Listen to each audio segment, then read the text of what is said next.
The Steph Curry, Jimmy Butler era has officially begun. And I ain't gonna lie, the West might be in trouble. Let's talk about it. Hey, what I tell y'all, Jimmy Butler's looking nice in a Warriors uniform. Now look, I know a lot of Warriors fans, and I will probably say the vast majority of Warriors fans were against the Jimmy Butler move. I never looked at trading for Jimmy Butler as a bad move. It was definitely risky because of his age. But bad? No offense to Wiggins, because that's my guy. But the sheer talent upgrade, going from Andrew Wiggins to Jimmy Butler, the moment Miami Heat's asking price dropped to the point where you didn't have to give up Kuminga and Wiggins to get him, I thought it was a no-brainer. And again, all respect to Wiggins, and I wish him the best of luck. But Jimmy Butler is quite literally a tier or two better as a player. Like, in my opinion, it's not even close. Wiggins is an elite 3 and D player in his role. Jimmy Butler is literally a top 15 player. A lot of people cited Butler's stats this season as the reason why the gap is closed between him and Wiggins. But what y'all failed to acknowledge is he literally wasn't trying this season. He didn't want to play in Miami. He was unhappy with his situation. He literally had multiple games where he refused to shoot. I think there's a few games he was shooting like one-legged threes, essentially boycotting in game. And it got him suspended multiple times. Long story short, the man clearly wasn't trying. So to point at his stats this season and it'd be like, look at his stats. Like, he's only averaging 17 points per game. He's only doing this, he's only doing that, without adding zero context behind those stats. That's just not an accurate assessment of his game. The Warriors may have put a fast one on the league. Now, this wasn't a Luka Doncic to the Lakers level swindle, but it was a heist by the Warriors in their own right, adding a player of Jimmy Butler's caliber. Now, yes, you had to give up Wiggins, but in addition to that, all you gave up was a protected first-round pick and two 30-year-old bench players that weren't even playing great for you this season. It's a no-brainer move. So now Steph Curry has a legit second star. And he's not just a second option. He might be a 1A option. Jimmy Butler scored an easy 25 points. It may have been the easiest 25 points of his life. And this is coming off no practice and no shoot around. He even admitted in postgame that he didn't even know any of the plays. But when you watch him play, he's already a seamless fit in the offense. Him and Steph are playing great off each other. And that Steph-Jimmy Butler two-man game is looking dangerous. Teams are in trouble, bro. Because when Jimmy Butler's a screener for Steph and he's rolling to the rim, when teams try to sell on Steph, now you got Jimmy Butler getting downhill. Now when that's Draymond, teams know he's not a scoring threat, so it's easier to guard. But now that's Jimmy Butler, who not only is as good of a playmaker as Draymond Green, but he's an actual scoring threat, allowing Jimmy buckets to get downhill with an advantage.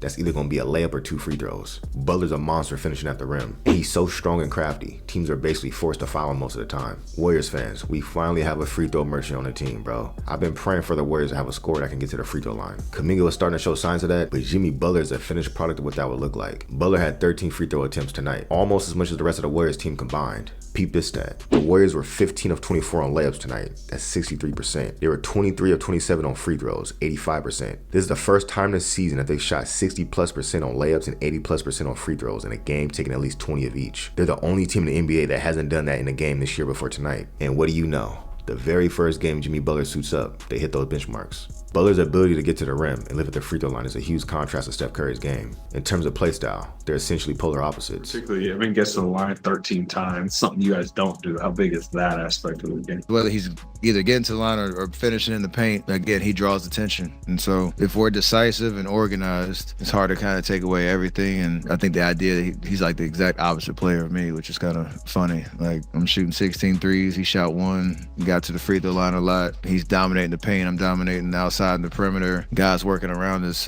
has a potential to be really, really fun. You got to the line 13 times, which is normal for you, but it's like they're 4th fewest in the league in free throws. Can you feel how much that kind of helps what they've been missing? Oh yeah, without a doubt. There's so much space out there on the floor too that I just get to do what I do best. So I just got to do my job, put the ball in the basket or get to the free throw line. Steph said that you guys are almost the opposite type of players. He was like looking at the stat sheet with the amount of threes, free throws, all that, and how that could be a good mix. I mean, I'm just curious. He played 1 game with him, but do you feel that almost like the opposite nature? You know, they say opposites attract in a lot of ways in life, and I don't think I could be a better complement to him and vice versa, in the sense that they're not leaving him ever. Probably 2 people would never leave him. So there's so much space for everybody else. And I get the easy job. You know, I'm playing one-on-one or I'm playing in so much space. It's so great to play with somebody like that. On those nights where the jumper just isn't falling, you can at least count on Jimmy Butler's ability to get to the rim and draw free throws. Jimmy's aggression drawing fouls puts the opponent in a bonus way earlier than usual, which benefits everybody. It also takes the Warriors out of having to play transition defense so often, which is one of their biggest weak points defensively. Y'all saw how trash their transition defense was against the Lakers. Well, when their offensive possessions are resulting in free throws, the other team now has to inbound the ball, which allows the Warriors to get back and set their defense. And for a team that features a few older players like Steph, Draymond, and Jimmy Butler, that's a great thing. About 4 minutes into the third quarter, the Warriors were down 59-83. They were getting blasted. by the Chicago Bulls, fresh off trading their best player, Zach LaVine. I ain't gonna lie, if y'all follow me on Twitter, I was crashing out in the first half, bro. I couldn't believe the lack of urgency they was playing with. But from 8 minutes left in the third quarter on, they ended up going a 73-28 run and finished the game. They went from down 24 to winning by 22 points. The final score was 132-111, and they absolutely destroyed the Bulls in that third quarter, thanks to no other than Steph Curry. If this was the Warriors team from just last week, the moment they got down 20, they would have rolled over and quit. I think the addition of Jimmy Butler reinvigorated this team, especially Steph Curry, who went on to have a 24-point third quarter. By the way, Steph Curry has the most 20-point quarters since 1996. He's also the oldest point guard in NBA history to have 3 straight 30-point games. This performance was vintage Steph. It definitely had 2016 vibes. Look, I ain't gonna hold you, but the Steph-Jimmy duo is pretty formidable. They haven't even practiced together, and they combined for an easy 59 points. Their two-man game already looks solid. Butler's never played with a Hall of Famer like Steph. So we just might see a version of Jimmy Butler that we've never seen before. Now look, Jimmy Butler already had some legendary performances in the playoffs, so it might be hard to top those. But as we saw tonight, Jimmy Butler scored the easiest 25 points of his career. Yo, Dub Nation, y'all let me know in the comments. Steph Curry and Jimmy Butler is a top blank duo in the league. All right, let's talk about Quinten Post.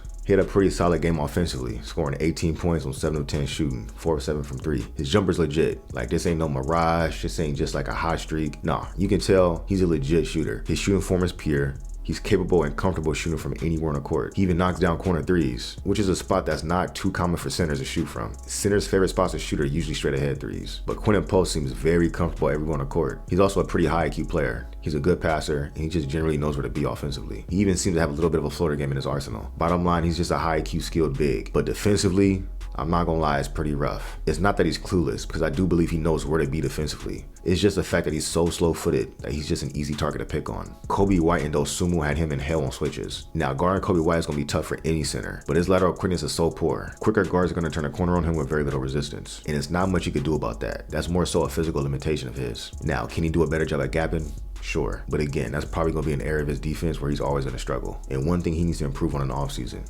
he needs to get stronger. He needs to strengthen his lower body and his core because he seems to struggle with backing down defenders and fighting for positioning. But on a positive note, he's now outplayed Nikola Vucevic in both their matchups. Ain't that crazy?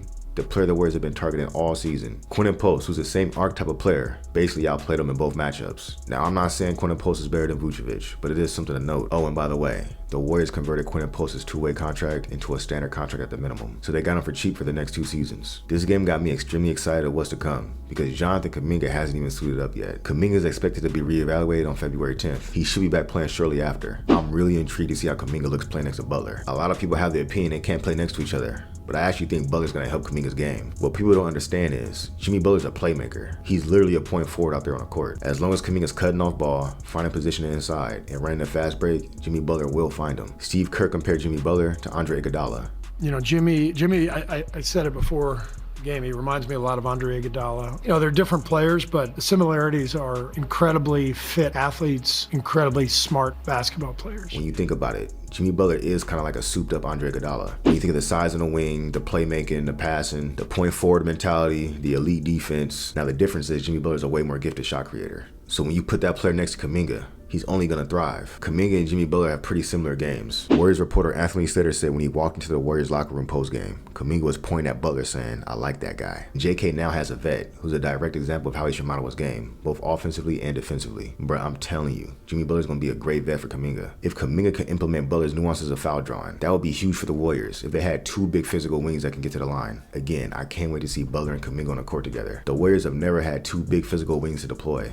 Until now. All right, let's go over the roster outlook real quick. A couple weaknesses. The Warriors are severely lacking a 3-and-D guard. Buddy Hield ain't it, bro. Buddy Hield at best is like an 8th man. So the fact that he's a starting shooting guard, that's a problem. I think the Warriors' biggest priority in the offseason is to find a 3-and-D wing at shooting guard. The Warriors should do everything in their power to bring back Anthony Melton in the offseason. He can seamlessly fill that 3-and-D role. And the fact that he's coming off an ACL injury, he might be affordable at a budget. Just imagine Steph, Melton at the 2, and Jimmy Butler at the 3. Melton's also a really good 3-point shooter. He would honestly be a perfect fit. Now it just comes down to would he want to come back and what would his price be? The best minimum? Anyways, the next weakness of this roster, the Warriors need a defensive-minded stretch 5. Quinten Post fills the need offensively, but defensively, the Warriors need somebody with a little more defensive juice. The dream scenario is Miles Turner, but I don't think he's going to be available. Another target would be Brook Lopez. I believe, if I'm not mistaken, Brook Lopez is a free agent in the offseason. Now, I don't know how expensive he'll be or if the Warriors can even afford him, but he's getting up there in age. I think he's like 37, 38 years old. Maybe, possibly, maybe he might be willing to come to the Bay for a discount, for a chance at a championship playing with Steph and Jimmy Butler. So those are the two areas and needs the Warriors need to address. D'Anthony Melton and Brook Lopez next season for this team will move mountains, bro. All right, real quick, let's run through some buyout candidates. A target I really wanted was Torrey Craig, but the Celtics already swooped on him, so he's off the board. It's been reported that Bruce Brown and Malcolm Brogdon will not be buyout candidates. Two players that would have been very useful for the Warriors are not expected to even be available. The next name is Kelly Olynyk. He doesn't play much defense, but he would essentially be a more experienced version of Quinten Post. I believe he has a player option for next season. I just don't see why he'll ask for a buyout when he has guaranteed money coming his way next season. I think the most likeliest scenario for the Warriors is they call up Kevin Knox from the G League. They sign him and possibly one buyout guy. But whoever they pick up is probably not going to be a difference maker. And finally, I can see them promoting Pat Spencer at the end of the season. This was a fun game to watch, and I want to give a shout out to Mike Dunleavy, who, by the way, officially earned his nickname,